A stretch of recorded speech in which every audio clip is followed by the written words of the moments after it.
Welcome to the deep dive. Today we're embarking on quite a fascinating journey. We're going into the foundations of an ancient disciplinary code, specifically a rule from the Buddhist monastic tradition. It's called Saṅghādisesa third. Right, a really pivotal one. Exactly. And Yeah. our mission today is really to unpack this vivid story from the ancient texts. It shows how a community grappled with some pretty serious internal misconduct. Yeah, and how that struggle actually led to creating a formal legal rule. You'll see how a series of, well, frankly, unusual behaviors created this need for a structured system. It's about maintaining community standards.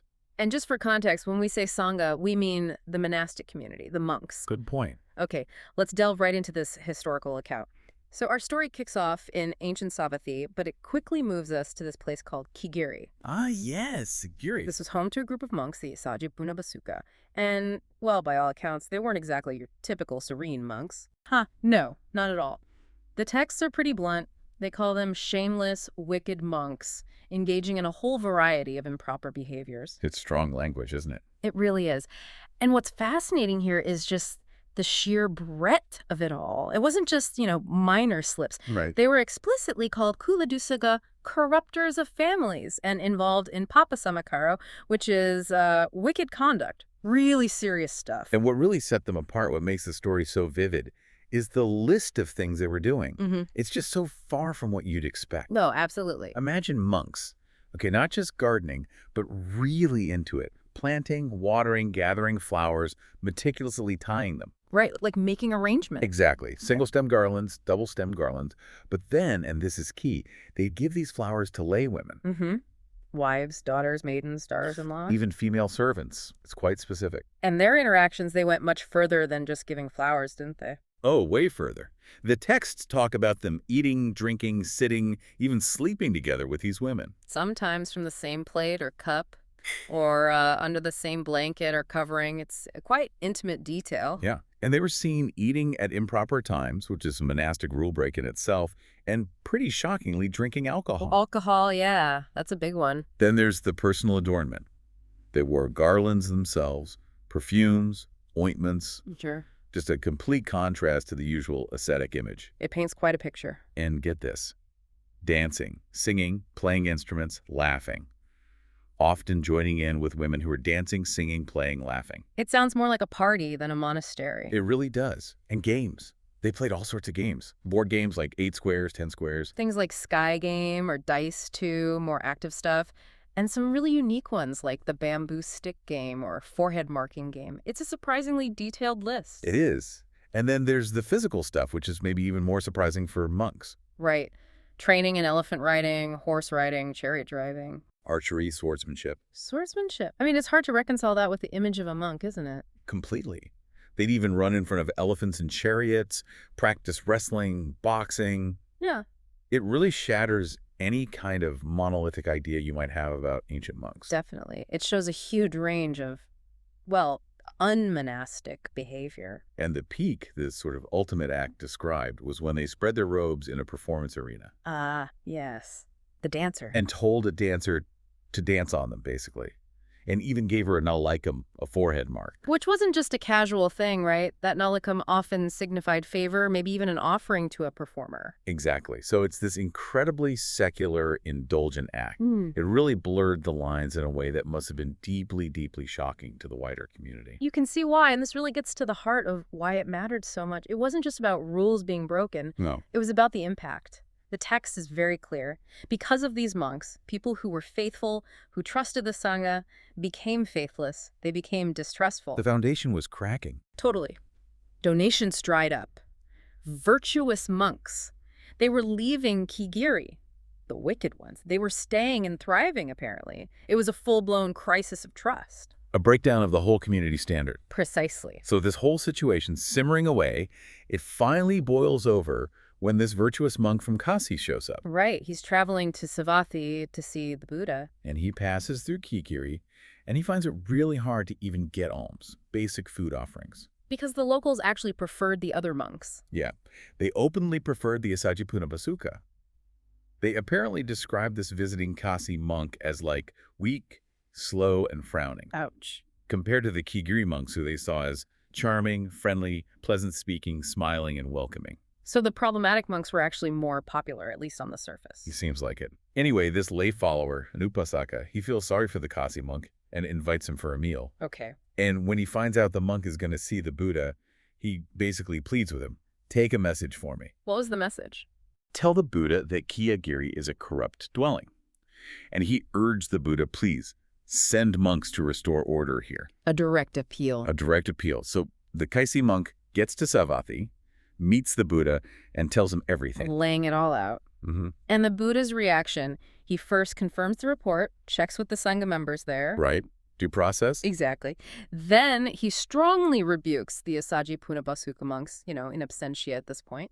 And then he takes decisive action. Which was? He instructs his two chief disciples, Sariputta and Moggallana, probably the most respected monks after himself, to go to Kiṭāgiri and their task. Perform a pabajanyakama. Which is essentially an expulsion, banishment. Yeah, an official act of banishment from that specific dwelling, Kiṭāgiri, kicking them out formally. Wow.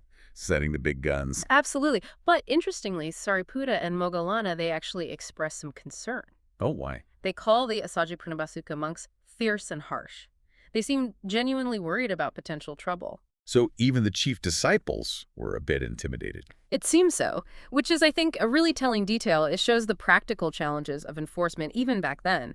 These weren't guys who would just meekly accept discipline. Right. So how did the Buddha respond to their concern? He told them, okay, don't go alone.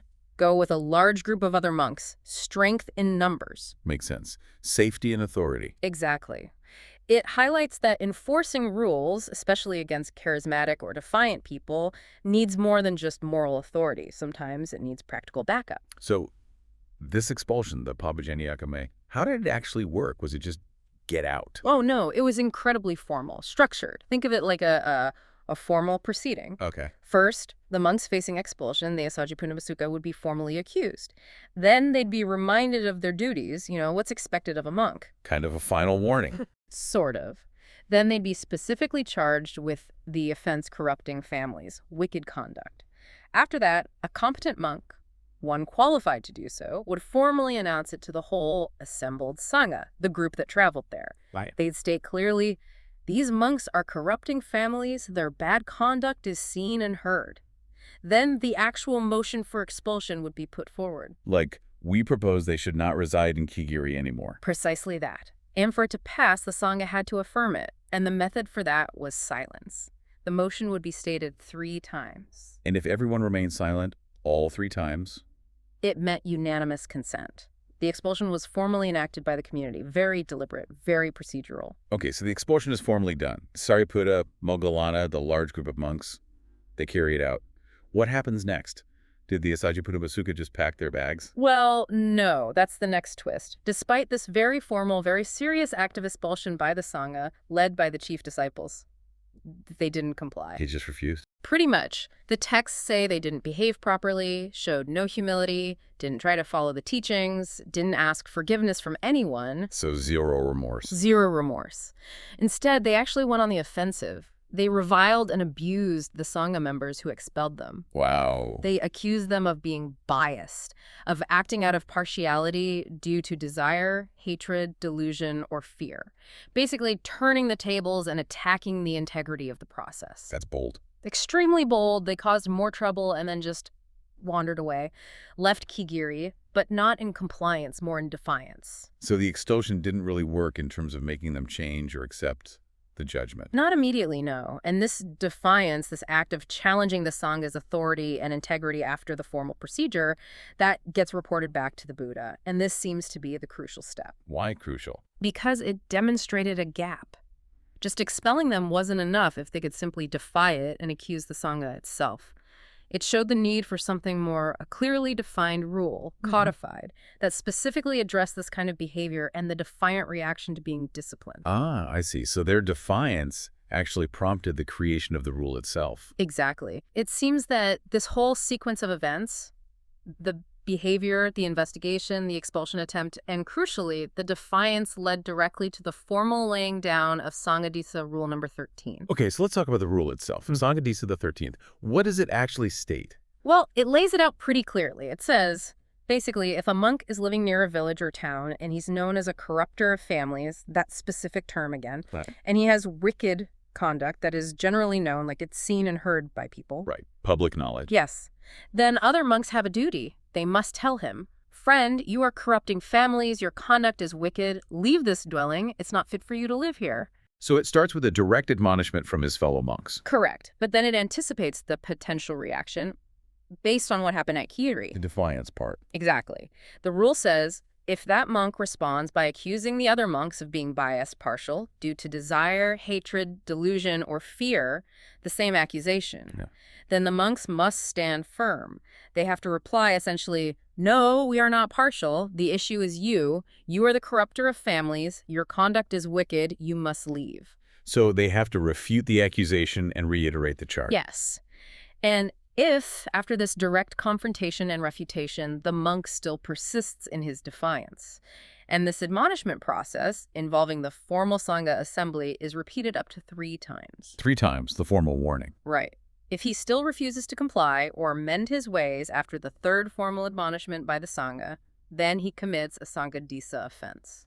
Oh, okay. So the offense isn't just the initial bad behavior, it's the persistence and the defiance against the Sangha's corrective procedure. Precisely. It protects the integrity of the community's disciplinary process itself. And the rule doesn't define those terms, corrupter of families and wicked conduct. It does. It clarifies that corrupter of families isn't just about giving flowers. It broadens it. It includes giving powders, clay, toothsticks, bamboo. Practical items. Yeah, or using medical practices which could create dependency, or even acting as a go-between or messenger for lay families, getting too involved in their affairs. So becoming too entangled in worldly matters. Exactly. And wicked conduct. It basically refers back to that whole extensive list of behaviors we saw with the Assaji and Punabbasu monks, the inappropriate mingling with women, the games, the entertainment, the drinking, the unmonastic training, all of that falls under wicked conduct. Got it. So the rule is quite comprehensive. Now, you mentioned it becomes a Saṅghādisesa offense. What exactly does that mean in terms of consequences? Good question. A SAṅghādisesa offense is serious. It's in the 2nd major category of offenses in the Vinaya, the monastic code. It's not quite as severe as the Parjika offenses, which result in automatic permanent expulsion from the monastic order. Okay, so not lifetime expulsion. No, but it's serious enough that it requires a formal meeting of the Sangha, the community, to deal with it. It triggers a specific, structured disciplinary process. What does that process involve? It typically involves several stages. First, there's usually a period of parivasa, which is like probation. The monk has to acknowledge his offense and live under certain restrictions. Okay. Then, potentially, a further period called manata, which involves showing humility and regaining the trust of the community. It's a kind of further discipline. So it's a process of rehabilitation. Exactly. The goal is rehabilitation and reintegration. And the final stage is abhana, or reinstatement. This is crucial. The reinstatement ceremony requires a sangha of at least 20 monks. 20? That's a lot. It is. It signifies the seriousness of the offense and the collective authority and responsibility of the community in restoring the monk's full status. It's not a light undertaking. It really underscores that this isn't just about individual punishment, but about restoring order and trust within the whole group. So Saṅghādisesa III, this rule born from the Kiṭāgiri scandal, it really emphasizes maintaining trust, moral integrity, and the overall order of the community. Absolutely. It's a clear line in the sand against behavior that fundamentally undermines the Sangha's purpose and its relationship with the lay community. So stepping back from the ancient text for a moment, what does this all mean for you listening today? This deep dive into Saṅghādisesa III, it's obviously about ancient monastic rules, but there's more to it, isn't there? Oh, definitely. It's really a powerful case study, I think. You see a community identifying behavior that's harmful, figuring out how to establish standards, and then developing quite sophisticated legal or procedural ways to enforce them. And dealing with the pushback, the defiance, the skepticism, that seems pretty timeless. Completely timeless. That defiance, the accusation of bias against those trying to uphold standards. It resonates, doesn't it? These ancient texts, they offer these surprising insights into, well, human nature, the challenges of leadership, of maintaining social cohesion, trying to keep a community on track. It really does make you think, what are the modern equivalents? And communities we're part of, or organizations. What constitutes corrupting families or wicked conduct today? Maybe not flower-giving monks, but actions that erode trust or violate core principles. It's a great question to reflect on. How do groups today define those lines? How do they enforce them, especially when faced with people who challenge the rules or the authority of those enforcing them? The dynamics are often quite similar, even millennia later. Yeah. Well, we hope this deep dive has given you some fresh insights, maybe a few aha moments connecting the past to the present. Hopefully. It's been fascinating to unpack. It really has. Until next time, keep exploring and keep questioning.